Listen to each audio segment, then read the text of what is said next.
Starting movie में हम रेत का तूफान देखते हैं। उस तूफान में से एक फिंच नाम का आदमी आ रहा था।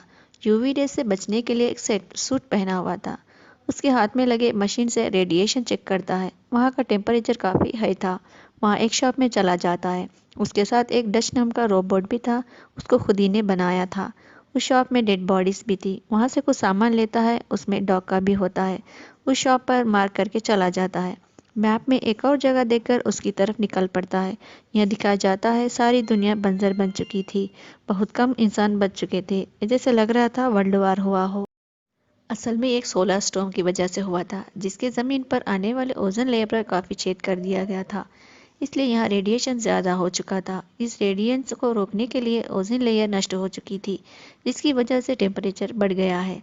फिंच के सामने एक तूफान आता हुआ दिखता है। वो अपनी रहने की जगह फैक्ट्री में पहुंच जाता है, जहां पता चलता है फिंच इसी कंपनी में रोबोटिक इंजीनियर का काम करता था।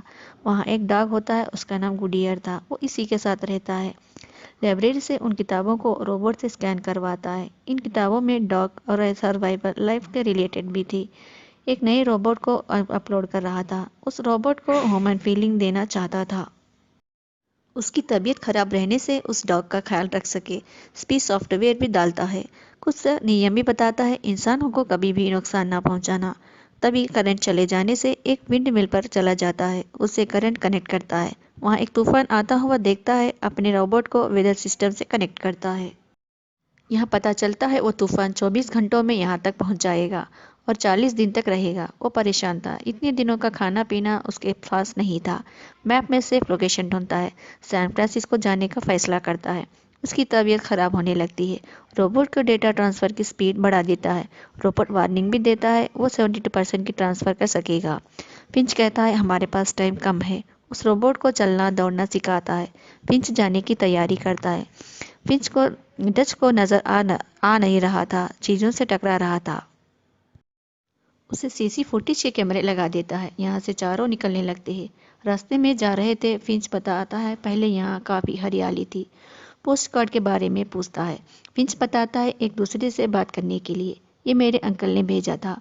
एक थिएटर पहुंच जाते हैं। रोबोट के जरिए अंदर जाते हैं, कुछ खाने पीने के सामान लेने के लिए। रोबोट पहली बार अपने आप को एक मिरर में देखता है। वो फिंच को पता चलता है तूफान बहुत जल्दी ही आने वाला है। ये लोग वहां से निकल जाते हैं। अपनी रोबो की मदद से ट्रक को केबल से बांधता है। तब तूफान गुजर रहा था। ये लोग ट्रक में बैठे हुए थे। तूफान गुजरने के बाद सिर्फ रोबोट बांधी केबल ही बची हुई थी। रोबो फिंच की मदद करता है टायर बदलने में। फिंच जैक लेना भूल गया था। रोबो उसकी मदद करता है तो फिंच उसका नाम जैक रखता है।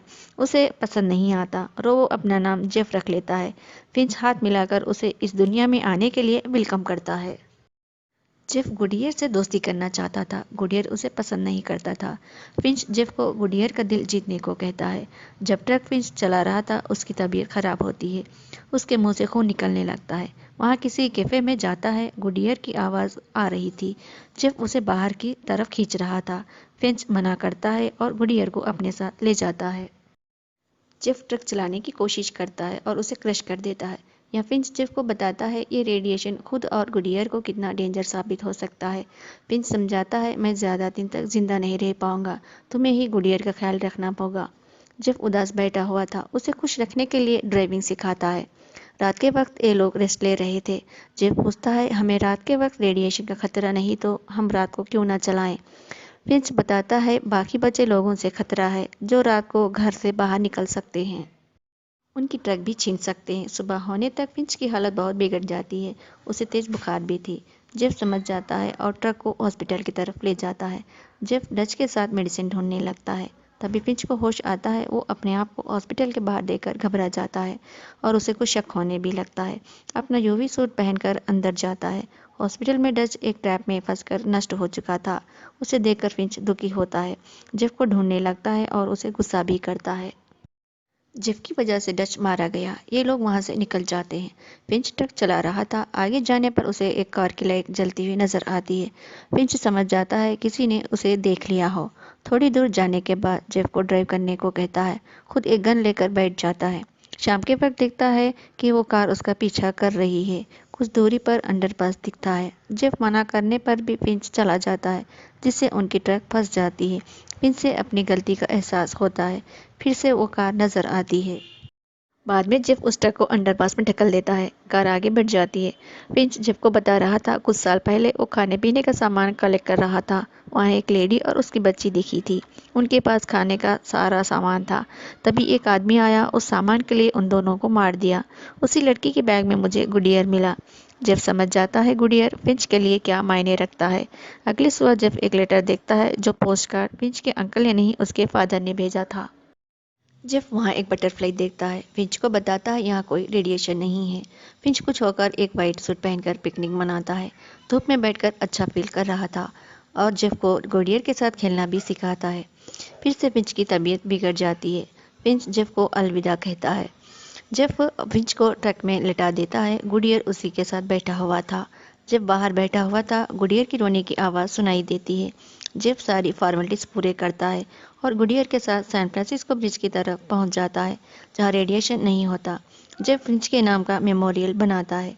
लास्ट में जेफ और गुडियर को ब्रिज पर जेनिफर नाम की लड़की का मैसेज मिलता है, जो कुछ दिन पहले लिखा गया था। ये दोनों उसे ढूंढने निकलते हैं। That's all.